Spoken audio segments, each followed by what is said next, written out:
Well, hello friends. So in this lesson, we're going to install Genymotion, which is another emulator.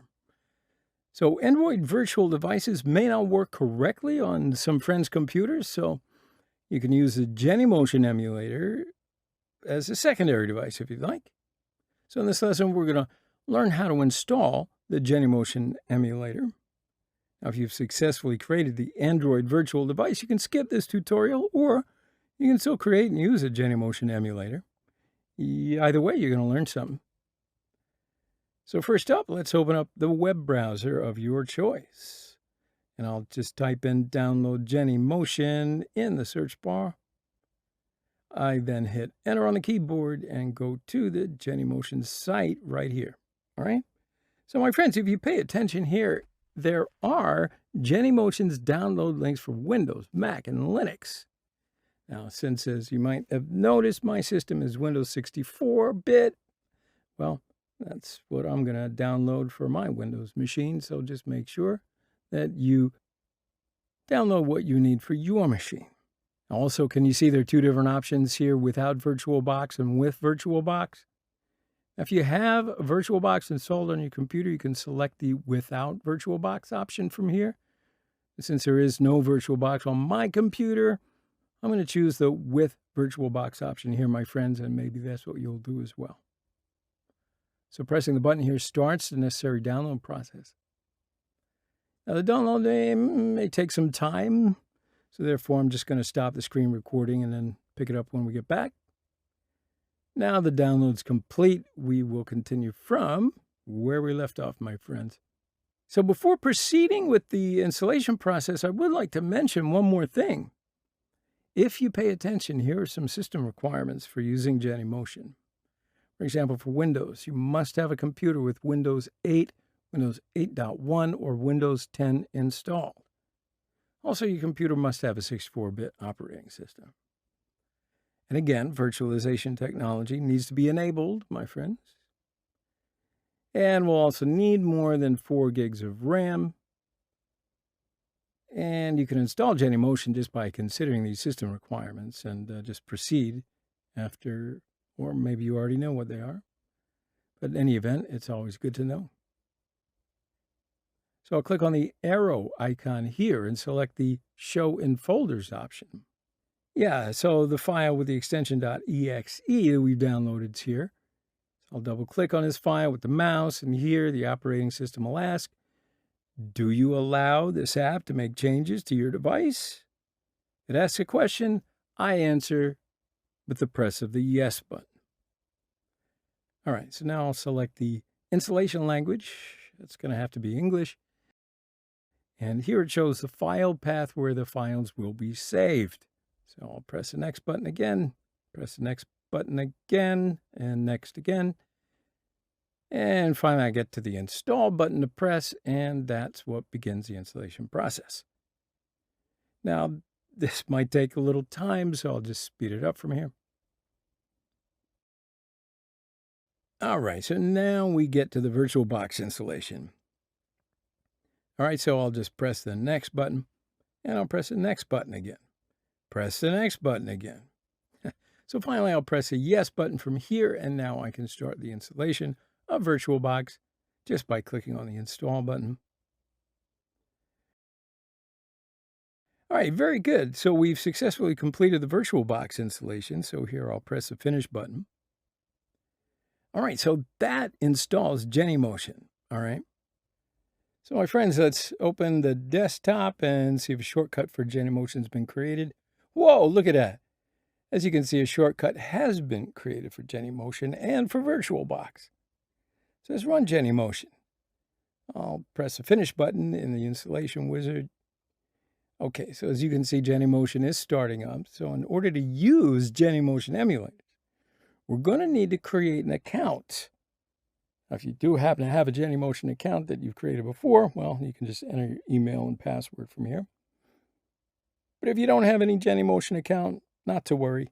We've got to create a new account just by clicking the Create Account button here. Now, when you click this button, the Register page opens. And we must enter the necessary information and just go through the fields here. So yeah, I'm writing my email address, and I'll set in a password. And you can choose your country. And again, you can select the Test Automation for Continuous Integration option. And this is the usage type in this field, right? Finally, you can choose Others as company type. And after filling in the required fields, we need to check the checkboxes here. All right, so after accepting the necessary contract terms, there's the Create button. And yeah, see, Create Account becomes active. So then you click this button, and then a verification link is sent to the email address that you used for registration. So I'm hoping that I either didn't mistype it or you're not using a dummy account. So we need to open up that email address and click on the verification link. So I'm going to click here, and as you can see, the activation process has been completed. And that was a success story. So now we can start using the Genymotion Emulator using the registered email address and password. So I got to write my email address in this field again, and I'll write my password in this field. Press on the next button. So here I got to choose the personal use option, right? I'll press the next button. Now from this page, we need to accept the user license again. All right. So after I check this box, I can press the next button. All right, so we have now completed the Genymotion installation. Now let's create the Genymotion Emulator. So by clicking the button here, you can access all emulators. So from here, you can choose any emulator you want. For example, let's use the Google Nexus 5 emulator. So from here, we need to select the emulator that you want and press the next button.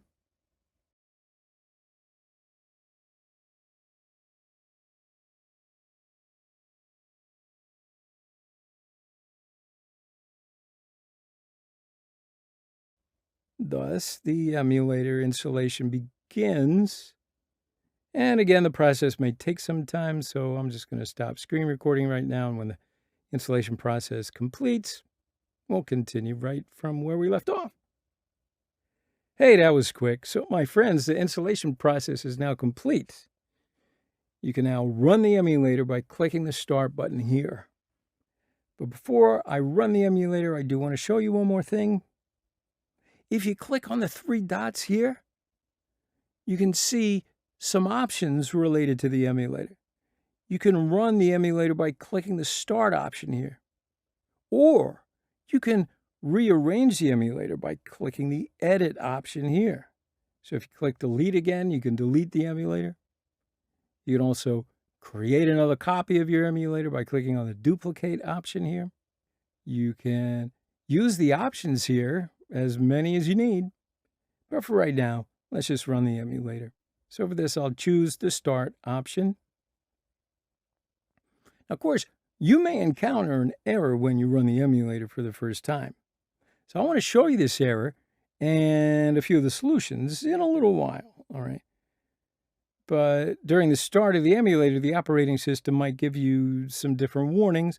Just press the Yes button. So here's an error. Now, you may not have encountered this particular one, but usually when we run the emulator for the first time, this error may occur. So to solve this error, we just need to click the link here.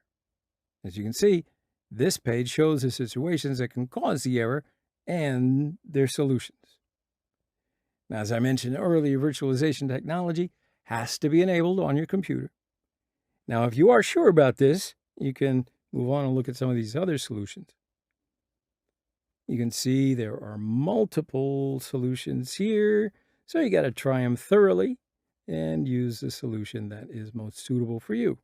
This is not a course on troubleshooting, but I'll give you an example. I've implemented solution number 1, and that made the emulator work. So probably many of you will run the emulator successfully when you follow this solution number 1. So I would also recommend closing and reopening Genymotion after following any of the solutions. So this will take into account any changes that you make. As you can see, my emulator works. Now let's see what we can use this emulator and how to use this emulator in Android Studio. So I want to open Android Studio. And as you can see, as soon as we run the emulator, Android Studio automatically detects it, and the running emulators are listed right here. So from here, you can just choose the emulator that you want to run your project on. All right, my friends, that's how to install and use Genymotion Emulator, which you can use instead of or alongside the Android virtual device. So use Android virtual device if you want, or Genymotion Emulator if you want. The choice is entirely yours. I generally tend to use Android virtual device throughout the course, just so you know, but whatever. We'll take a short break here. See you in the next lesson.